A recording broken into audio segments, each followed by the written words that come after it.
అన్ని దానాల్లో కల్లా విద్యాదానం గొప్పదని రాష్ట్ర విద్యుత్ శాఖ మంత్రి గొట్టిపాటి రవికుమార్ పేర్కొన్నారు. ఒంగోలులో జరుగుతున్న పీవీఆర్ హై స్కూల్ శతాబ్ది ఉత్సవ వేడుకల్లో మంత్రి విశిష్ట అతిథిగా పాల్గొని ప్రసంగించారు.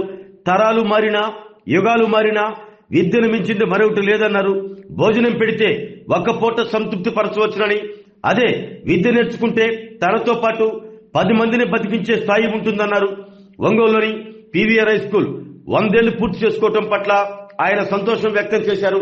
రాష్ట్ర సాంఘిక సంక్షేమ శాఖ మంత్రి డోలాశ్రీ బాలవీరాంజనేయ స్వామి మాట్లాడుతూ పీవీఆర్ హై స్కూల్ అభివృద్ధి చేసేందుకు సమీపంలో ప్రీ మెట్రిక్ హాస్టల్ నిర్మించనున్నట్లు చెప్పారు.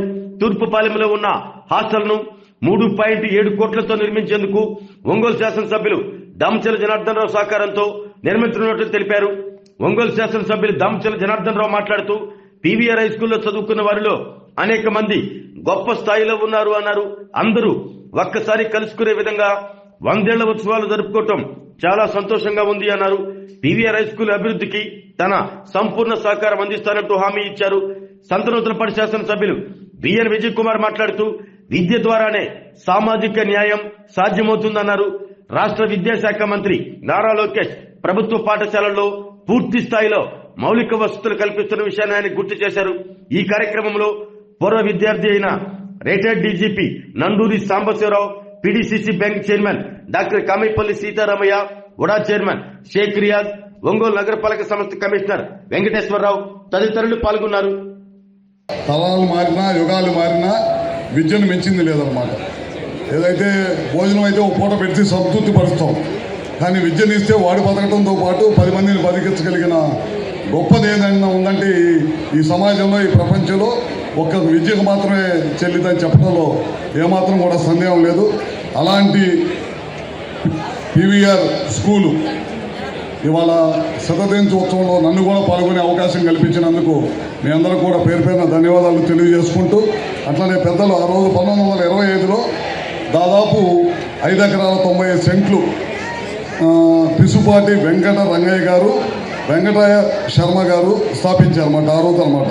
ఆ రోజు నుంచి ఇవాళ దాకా ఎంతో మంది విద్యార్థుల్ని తీర్చిదిద్దడమే కాకుండా వివిధ హోదాల్లో నిలబెట్టిన స్కూల్ ఏదైనా ఉందంటే అది పీవీఆర్ స్కూల్ అన్నమాట. ఎవరైనా మేము ఒంగోలు వచ్చినప్పుడు ఏ మీటింగ్ పెట్టినా, ఎవరు దిగాలన్నా, ఏదున్నా సరే అందరూ కూడా, ఈ ప్రాంత ప్రజలందరూ కూడా గుర్తుపెట్టుకునే స్కూల్ ఏదో ఉందంటే పీవీఆర్ స్కూల్. అంటే తెలియని వాళ్ళు ఈ ప్రకాశం జిల్లాలో ఎవరు లేరన్నమాట. అలాంటి ఎంతో మంది ఆ రోజుల్లో స్థలం అంటే 5 ఎకరాలు 10 ఎకరాలు ఇచ్చారు కాబట్టి ఇవాళ ప్రకాశం జిల్లా నలుమూలల స్కూల్స్లో ఆ రోజు అందరూ కూడా దానం చేసిన స్కూల్ స్థలాలే. ఇవాళ గ్రామీణ ప్రాంతాల్లో అందరూ కూడా చదువుకొని వివిధ హోదాల్లో ఉన్నారంటే వీళ్ళందరూ కూడా ఆ రోజు పెద్దలు చాలామంది మా గ్రామంలో 10 మంది చదువుకుంటే గ్రామం బాగుపడిద్ది అనే ఉద్దేశంతో ఆ రోజు ఇచ్చారు. ఇవాళ ఏంది, మనము మన పిల్లలు అనే ఉండేవాళ్ళు. ఆ రోజు ఎట్లుండేదంటే మా గ్రామానికి స్కూల్ పెడితే మా గ్రామంలో చదువుకుంటారు, 10 మంది బయటికి వెళ్ళి ఉద్యోగాలు చేస్తారు, మా గ్రామం బాగుపడిద్ది అనే ఉద్దేశంతో ఆ రోజు చాలామంది పెద్దలు చాలామంది దానాలు చేసేవాళ్ళు అన్నమాట. నేను రాయనూతలు వెళ్తూ ఉండేవాడిని. రాయనూతల ఊర్లో అందరూ కూడా సాఫ్ట్వేర్ ఇంజనీర్లే. నేను వెళ్ళినప్పుడు చెప్పేవాళ్ళు, ఆ రోజుల్లో పెద్దవాళ్ళందరూ మంచి ఆలోచన చేసి వాళ్ళ స్కూల్ పెట్టబట్టి ఇవాళ మేము దేశ విదేశాల్లో సుఖంగా ఉంటున్నామంటే ఆ రోజు మా పెద్దవాళ్ళందరూ కూడా మాకు ఈ గ్రామాల్లో స్కూల్ గెలిపించడం వరకే అని చెప్పారు. ఇవాళ రోజుల్లో అన్ని ప్రభుత్వాలు చేయలేవు, మనంతూ సహాయ సహకారాలు కూడా తప్పకుండా అందించాలి. మొన్న ఈ మధ్య నేను నారాయణ గారు మన మంత్రివర్యులు నారాయణ గారు ఒక స్కూల్ చూపించారు నాకు. నేను నెల్లూరులో ఒక స్కూల్ చేస్తున్నాను, అది చూడమన్నారు. చూస్తే ప్రైవేట్ స్కూల్కి ధీటుగా బ్రహ్మాండంగా తయారు చేశారన్నమాట. అట్లా ప్రతి గ్రామంలో కూడా, ప్రతి ఊర్లో కూడా, ప్రతి జిల్లా హెడ్ క్వార్టర్లో కూడా అన్ని ప్రభుత్వాలే చేయలేవు కాబట్టి కొంతవరకు పూర్వ విద్యార్థులు, మంచి పొజిషన్లో ఉన్న పూర్వ విద్యార్థులు అందరూ సహాయ సహకారాలు అందిస్తే కనుక తప్పకుండా గ్రామీణ ప్రాంతాల్లో అందరూ కూడా వాళ్ళ చదువుతూ వస్తుంటే లక్షలు పెట్టి చదివించాల్సి వస్తుంది పిల్లల్ని. వైద్యం అట్లనే విద్య పేదవాడికి అందకుండా పోయి అంత స్థాయికి వెళ్ళిపోతుంది అనమాట. అందుకని మనం కూడా కొంతవరకు పేదలకు అందరూ కూడా మనతో పాటు సమానంగా ఉండాలి. ముఖ్యమంత్రి గారు చెబుతుంటాడు, ఆ రోజు అంబేద్కర్ గారు మన మధ్య కులాల మధ్య అసమానతలు తొలగాలంటే మనం అందరం కూడా కలిసిమెలిసి ఉండాలంటే మన రాజ్యాంగాన్ని అందించారు. ఇవాళ ఆర్థిక అసమానతలు తొలగాలంటే మన అందరం కూడా సమానంగా పెరగాలంటే అందుకే P4 అనే కార్యక్రమం తీసుకొచ్చి అందరూ పేదవాడు, డబ్బులు ఉన్నవాళ్ళు ఉంటే 10 రూపాయలు పేదవాడికి సాయం చేసి మనతో పాటు సమానంగా లాక్కరాని అని చెప్పి పదే ముఖ్యమంత్రి గారు కూడా చెప్తా ఉన్నాడు. అదేవిధంగా లోకేష్ గారు ఉన్నారు. నాకు మంత్రివర్గంలో నాకు ఎడ్యుకేషన్ మినిస్టర్గా ఇవ్వమని కోరి తీసుకున్నాడు. ఎందుకంటే ఎడ్యుకేషన్ మినిస్టర్గా చేసిన వాళ్ళకి కొంత సాటిస్ఫాక్షన్ ఉంటుంది. నేను 10 మంది విద్యార్థులు తయారు చేసే సాటిస్ఫాక్షన్ ఉంటుందనే ఉద్దేశంతో ఆయన చేశారు. అందుకనే ఎక్కడ కూడా స్కూల్స్లో రాజకీయ పార్టీలు ఉండకూడదు, రాజకీయ పార్టీలు గుర్తులు ఉండకూడదనే ఉద్దేశంతో యూనిఫామ్, నాణ్యమైన పుస్తకాలు, షూస్, బెల్ట్లు, పిల్లల స్కూల్స్లో రాజకీయం మాట్లాడకూడదు. మంచి చదువుకోవడానికి మంచి విద్యార్థులుగా ఈ దేశానికి అందించాలంటే మంచిగా వాళ్ళని తీర్చిదిద్దాలనే ఉద్దేశంతో వాళ్ళ ఈ ప్రభుత్వం కూడా ఆ కార్యక్రమాలు చేస్తూ ఉంది. నేను కూడా నా కాన్స్టిట్యున్సీలో ప్రభుత్వ పాఠశాలలు ఉన్నాయి. నేను ఒక రోజు వెళ్తుంటే నడిచి వెళ్తున్నారు స్కూల్కి. ఎక్కడికి వెళ్తున్నారంటే స్కూల్కి అన్నారు. ఎన్ని కిలోమీటర్లు ఉంటుందన్నారు. 2 నుంచి 3 కిలోమీటర్లు ఉంటుందన్నారు. రోజు నడిచి వెళ్తారంటే రోజు నడిచి వెళ్తా ఉన్నారు. నేను మంత్రి అయిన తర్వాత అందరినీ చాలామంది కంపెనీ వాళ్ళు అందరిని పిలిచి అడిగా, మీ అందరూ మా కాన్స్టిట్యున్సీలో సైకిల్ ఇవ్వమని అడిగా స్కూల్ పిల్లలకి. ఇప్పటికీ 6,500 మంది పిల్లలకి స్కూల్ పిల్లల్లో సైకిల్ ఇచ్చారు. ఇంకా 10,000 మంది పైన చదువుకుంటా ఉన్నారు స్కూల్స్లో. అందరిని అడుగుతున్నా, వచ్చే వాళ్ళందరినీ పిల్లలకు సాయం చేయండి అన్న. ఈ బొకేలు, శాలువాలు అవి తీసుకురావకండి. పిల్లలకు పుస్తకాలు, సైకిళ్ళు అట్లాంటి విద్యార్థులకు పనికొచ్చే, సమాజానికి పనికొచ్చే తీసుకొస్తే ఉపయోగం ఉంటాయని చెప్పి కూడా మీ అందరూ తెలియజేసుకుంటూ, నేను ఒక విషయం అయితే పూర్తిగా చెప్పగలుగుతున్నా. గురువు ఎట్లాంటి అంటే, నేను మంత్రి అయిన తర్వాత ఒక ఆయన ఫోన్ కొడతా ఉన్నాడు.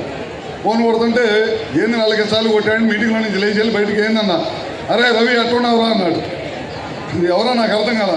ఎవరు సార్? నేను రా మీ తెలుగు మాస్టర్ అన్నాడు. ఏం సార్ ఎట్లున్నారు, బాగున్నారా అంటే బాగున్నా. అరే మంత్రి వచ్చింది జాగ్రత్త చేయరా అన్నాడు. ఒక్క గురువుకు మాత్రమే ఉంటుందన్నమాట. మనం మంత్రిగా ఉన్నా, ఎమ్మెల్యేగా ఉన్నా, లేకపోతే డీజీపీగా ఉన్నా, లేకపోతే ముఖ్యమంత్రిగా ఉన్నా, ఒక్క గురువుకు మాత్రమే ఒరే అని పిలిచే అధికారం ఉంటుంది. అట్లానే విద్యార్థి దశలో చదువుకునేటప్పుడు ఒక గొప్ప స్నేహితుడు తయారవుతాడు. మనకి ఏ కష్టం వచ్చినా నష్టం వచ్చినా విద్యార్థి దశలోనే స్నేహితుడు ఉంటాడు అనమాట. ఇట్లాంటి 2 మనకి ఉండేది ఒక స్కూల్లో మాత్రమే అనమాట. అలాంటి స్కూల్ని ఈ ప్రకాశం జిల్లా, ఆ రోజు వెనకబడి ఉన్న ప్రకాశం జిల్లా అందించిన పిఆర్ యాజమాన్యం కానీ, ఇక్కడ పనిచేసిన ఉపాధ్యాయులు కానీ, ఇక్కడ చదువుకున్న తల్లిదండ్రులకు అందరూ కూడా మరొకసారి పేరున ఉదయపూర్వక నమస్కారాలు తెలియజేసుకుంటూ, చాలా మందితో అనుబంధం, ఒంగోలు నగరం చుట్టుపక్కల ప్రాంతాల్లో ఉన్నటువంటి పరిసర గ్రామాలకు అనుబంధంగా ఉన్నటువంటి స్కూల్. ఇక్కడి నుంచి ఉన్నత స్థానాలు కూడా ఎదగటం, పాత రోజుల్లో ఈ గర్ల్స్ హై స్కూల్ ఉన్న ప్రాంతాల్లో ఉండి, తర్వాత మంచి బిల్డింగ్ 90s ఇప్పుడు 80s ఇక్కడ కట్టడం. ఈ స్కూలు బాగా ఉండేది. తదుపరి విశాలమైన గ్రౌండ్, ఈ ప్రాంగణంలో జూనియర్ కాలేజ్ కూడా ప్రభుత్వం ఏర్పాటు చేయడం అనేది విద్యులకి ఈ ఉన్నటువంటి స్కూల్ని అనుబంధంగా ఈ ప్రాంతంలో డెవలప్మెంట్కి ఒక మంచి నిర్ణయం కూడా తెలియజేసుకుంటూ, 100 సంవత్సరాల క్రితం దాతృత్వంతో పిసిపాటి వెంకట రంగయ్య శర్మ గారు దాతృత్వంతో ఇది ఏర్పాటు చేయడం అనేది గొప్ప విషయం. వారి పేరు మీద ఈ స్కూల్ అనేది పూర్తిగా పీవీఆర్ అంటే చాలా కొద్ది మందికి తెలుసు, కానీ ఇది శతాబ్దోత్సవాల మీద వారి యొక్క పేరుని సుపరిచితం చేయడం కూడా ఒక మంచి కార్యక్రమం. ఈ స్కూల్ డెవలప్మెంట్ కోసం సమీపంలోనే ఒక ప్రీ మెట్రిక్ హాస్టల్ నిర్మాణం చేయాలంటే జనార్దన్ గారు కూడా పక్కనే సైట్ ఇస్తున్నారు. ఇది ఇప్పుడు ఏదైతే తూర్పుపాలెం దగ్గర ఉన్న హాస్టల్ని ఈ పక్కనే 3,70,00,000 రూపాయలతోటి నిర్మాణం చేసినట్టయితే ఈ స్కూల్కి వచ్చేటువంటి విద్యార్థులుగా పెరుగుతారనేది, దానికి చిన్న ప్రాబ్లం ఉంది, అది కూడా రెక్టిఫై చేద్దాం. ఇప్పుడే నేను జనార్దన్ గారు, రవి గారు కూడా మాట్లాడడం జరిగింది. ఏది ఏమైనప్పటికీ కూడాను చాలా కార్పొరేట్ స్కూల్స్ వస్తున్నప్పటికీ కూడా సాధారణంగా మిడిల్ క్లాస్ పీపుల్తో పాటు పూర్ పీపుల్కి గవర్నమెంట్ స్కూల్స్కి అవకాశాలు కల్పించాల్సిన బాధ్యత ప్రభుత్వం మీద ఉన్నాయి. ఈరోజు విద్యాశాఖ మంత్రులు లోకేష్ గారు ఎడ్యుకేషన్లో సబ్జెక్ట్ కరికులం దగ్గర నుంచి ఏ స్థాయిలో ఉన్న విద్యార్థి అయినా కానీ మంచిగా రాణించాలి, వారు ఉన్నత స్థితిలో ఉండాలి, స్కిల్ డెవలప్మెంట్తో సహా పూర్తి స్థాయిలో ఇవ్వాలనే లక్ష్యంతో ప్రభుత్వ పాఠశాల బలోపేతాన్ని లక్ష్యంగా పెట్టుకొని ముందుకెళ్తానన్న విషయం తెలియజేసుకుంటూ, ఈ స్కూల్లో మరింత మంది విద్యార్థులు మరింత ఉన్నత స్థానాలు రావాలి. ఈ స్కూల్లో ఈ 100 సంవత్సరాల వేడుకని ఇప్పుడే పెద్దల సంవత్సరాలుగా చెప్పారు. ఈ స్కూల్ అభివృద్ధిలో ఎంతవరకు తన పాత్ర కావాలన్నా మనం ముందుంటామని చెప్పడం, అదేవిధంగా నిన్న ఇవాళ పాల్గొన్నటువంటి పెద్దలందరూ కూడా అభివృద్ధికి పూర్తి సహాయ సహకారాలు అందించి అవసరమైతే పిల్లలకి స్పెషల్గా వారిలో రిటైర్డ్ టీచర్స్, రిటైర్డ్ లెక్చరర్స్ ఉన్న వాళ్ళు కూడా ఎవరైతే బ్యాక్లో ఉన్నారో వాళ్ళని 100% ఉత్తీర్ణతతో పాటు మంచి స్థాయిలో ఈ స్కూల్ నుంచి, ఈ హై స్కూల్లో చదివినటువంటి పిల్లలు ఉన్నత స్థానాల్లో ఉండే విధంగా తీర్చిదిద్దేందుగా రోల్ మోడల్గా వ్యవహరించాలని కూడా మనస్ఫూర్తిగా కోరుకుంటూ సెలవు తీసుకున్నాను. Thank you. PVR school 100 years అయిపోవటం, ఎంతోమంది ప్రముఖులుగా చదువుకున్న వాళ్ళు ఈరోజు మన ఎక్స్-డీజీపీ గారు సాంబశివరావు గారు లాంటి వాళ్ళు, ఐజీ గారు లాంటి వాళ్ళు, డాక్టర్స్, లెక్చరర్స్, వ్యాపారస్తులు, అదేవిధంగా వివిధ స్థాయిల్లో గొప్ప స్థాయిల్లో ఎంతోమంది ఉన్నారు. అందరూ కూడా ఒకసారి కలుసుకోవడానికే ఈరోజు ఈ 100 years సెలబ్రేషన్ మన వాళ్ళంతా కూడా పెట్టారు. అందరం కూడా ఎక్కడెక్కడి నుంచో హైదరాబాదు, బయట ఊరు నుంచి కూడా అందరూ వచ్చారు. అందరూ కూడా ఒకసారి చిన్ననాటి గుర్తులు పెట్టుకోవడం, అదేవిధంగా చిన్నప్పుడు జరిగిన మాస్టర్స్ కూడా అందరితో కూడా కొంతమందితో కలుసుకోవడం ఒక మంచి కార్యక్రమం ఇది. అలాంటి కార్యక్రమంలో మేము కలవటానికి, మీకు సహాయం చేయడానికి, మనం ఏం చేస్తే మీకు ఏ ఇబ్బందులు లేకుండా చూసుకోవాల్సిన బాధ్యతలో మనం ఉన్నామని చెప్పేసి కూడా మీకు తెలియజేస్తా ఉన్నాం. కాబట్టి నిన్నట్లాగా ఎక్కువసేపు అనేది లేకుండా ఈరోజు సింపుల్గా తర్వాత మీ ప్రోగ్రామ్స్ అన్నీ ఉంటాయి. రెగ్యులర్గా ఈరోజు సెకండ్ డే కాబట్టి మీరు చేయాల్సిన కార్యక్రమాలు కానీ ఇవన్నీ కూడా చేసుకొని ఎంతో చక్కగా ఈరోజు చేసిన ఈ కమిటీ సభ్యులందరూ కూడా మనస్ఫూర్తిగా అభినందనలు తెలియజేస్తూ, తప్పకుండా నా పూర్తి సహకారం ఎప్పుడు ఉంటుంది.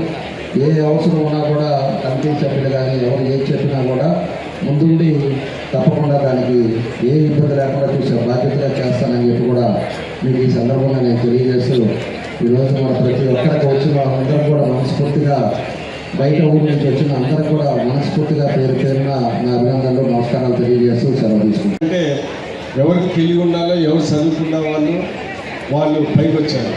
దానికి ఉదాహరణకి చాలామంది ఉన్నారు.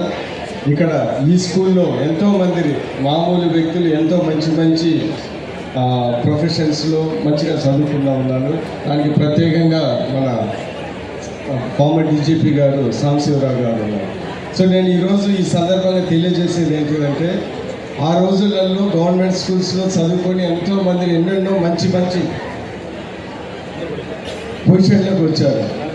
అంటే ఆ రోజు మనం గుర్తించాల్సిన విషయం ఏంటిదంటే, సమాజంలో సోషల్ ఈక్వాలిటీ రావాలంటే ఎడ్యుకేషన్లో కూడా మంచి ఎడ్యుకేషన్ రావాలి ఫస్ట్. దాని తర్వాత ఎడ్యుకేషన్ కూడా సమానంగా ఉండాలి. అంటే ఏంటిదంటే గవర్నమెంట్ స్కూల్స్ బాగుండాలా, లేదా ప్రైవేట్ స్కూల్స్ బ్రహ్మాండంగా ఉంటే అది అన్ఫేర్ కాంపిటీషన్. ఇప్పుడున్న పరిస్థితుల్లో మనము గవర్నమెంట్ స్కూల్స్ని బాగా ఎడ్యుకేట్ చేయాల్సింది, మరీ ముఖ్యంగా బీద వారికి, మిడిల్ క్లాస్ వాళ్ళకి చేయాల్సింది చాలా ముఖ్యమని. సో అందుకని ఈరోజు మా గవర్నమెంట్ కూడా, లోకేష్ గారు కూడా అనేక ఇన్ఫ్రాస్ట్రక్చర్స్ ఈ గవర్నమెంట్ స్కూల్స్ మీద అనేక స్కీములు తీసుకొని వస్తారు. ఇవన్నీ ఒక విధంగా సోషల్ ఈక్వాలిటీని ప్రమోట్ చేస్తారని నేను అనుకుంటా ఉన్నాను. ఈ సందర్భంలో నేను కూడా ఖచ్చితంగా చెప్పాల్సిన విషయం ఏంటిదంటే, ఇలాంటి మామూలు గవర్నమెంట్ స్కూల్లో మా ఫాదర్ కూడా ఎక్కడో తుర్మిల్లలో చదువుకొని one of the first direct recruit IAS officers ఈ జిల్లాలో 1971లో, 1968లో ఐపీఎస్ కూడా వచ్చింది. ఈ జిల్లాకు చెందిన అతని దానం గారని మా ఫాదర్. నేను చెప్పదలుచుకున్నది, ఈవెన్ స్మాల్ గవర్నమెంట్ స్కూల్స్లో కూడా పెద్ద అంటే యూపీఎస్సీ ఎగ్జామ్స్ అంటే most competitive exams in the world, దాంట్లో కూడా సాధించారు. అంటే గవర్నమెంట్ స్కూల్స్లో చదివే వాళ్ళు కూడా ఏదైనా సాధించగలరని మనకు తెలుసు. అందుకని రాబోయే కాలంలో మా ఇంత తెలుగుదేశం గవర్నమెంట్, చంద్రబాబు నాయుడు గారు, లోకేష్ గారు కూడా గవర్నమెంట్ స్కూల్స్ మీద ఎంతో దృష్టి పెట్టి మంచిగా అభివృద్ధి చేస్తున్నారు. నేను ఈ సందర్భంగా ప్రత్యేకంగా ఇంకొకసారి చెప్పేది ఏంటంటే, ఈ పీవీఆర్ స్కూల్స్ అల్యూమినైకి ప్రత్యేక ధన్యవాదాలు తెలుపుతూ నేను ముగించదలుచుకున్నాను. కాబట్టి ఎంత ఉన్నత పొజిషన్లో ఉన్నా ఈ స్కూల్కి మనం ఏదో చేయాలి అంటే నా వంతుగా నేను వచ్చి ఇప్పుడే మా మిత్రులతో కూడా చెప్తాను, సంవత్సరానికి ఒక్కసారి అయినా వచ్చి ఒక మోటివేషన్ లెక్చర్ స్టూడెంట్స్కి ఇద్దామని చెప్పినటువంటి ఉద్దేశంలో ఉన్నాను. ఏ స్థితిలో ఉన్నా, ఏ ఉన్నత స్థితిలో ఉన్నా, ఎక్కడున్నా, let us come back to our school and give back something to the school. Thank you very much sir for the kind message. ఆరోగ్యమే మహాభాగ్యం అంటారు, కానీ ఆరోగ్యాన్ని నమ్మకంగా కాపాడే స్థానం ఎక్కడ? ఇది ఒంగోలులో మీకు దగ్గరగా మన Venkataramana nursing home private limited, caring your life 54 విశ్వాసంతో ఇది ఒక హాస్పిటల్ కాదు, ఇది ఒక విశ్వాసం. 3 తరాలుగా వేలాది కుటుంబాలను ఆరోగ్యంగా నిలిపిన ఆదరణ. మా నిపుణుల వైద్య బృందం మా దగ్గర అనుభవం కలిగిన బృందంలో అందించే సేవలు neuro surgery, general medicine, diabetes, pulmonologist, general surgery, ophthalmology, urology, orthopedic, ENT, pediatrics, dental surgery, anesthesiology, gynaecology, cardiology, emergency మరియు క్రిటికల్ కేర్. ఒంగోలులో ఆరోగ్యానికి ఒక కొత్త శకం ప్రారంభమవుతుంది. వెంకటరమణ ఐ హాస్పిటల్ ప్రారంభించబడింది. కంటి ఆరోగ్యానికి ప్రత్యేక పరిష్కారంగా ప్రభుత్వ ఉద్యోగులు, రిటైర్డ్ ఉద్యోగులు మరియు వారి కుటుంబ సభ్యుల కోసం EHS ద్వారా వైద్యం, క్యాష్లెస్ సేవలు, Medi Assist, Star, GHPL, Aditya Birla, Bajaj Allianz మరియు ఇతర ప్రముఖ హెల్త్ స్కీమ్లు అందుబాటులో ఉన్నాయి. ఆరోగ్యశ్రీ, డాక్టర్ NTR వైద్య సేవా నిధి అందుబాటులో ఉన్నాయి. చిరునామా RTC బస్టాండ్ ఎదురుగా, Kurnool road, Ongole. Phone number 08592282623, cell number 9100679099. Eye hospital number 9866484770. Website www.venkatramannursing.com. Facebook www.facebook.com/VKRNH. Venkataramana nursing home, 3 తరాల విశ్వాసం, నూతనతతో కూడిన సేవ. మేము కేవలం చికిత్స చేయము, మేము శ్రద్ధ వహిస్తాం, పరిరక్షిస్తాం. సేవ చేయడం మాకు ధ్యేయం.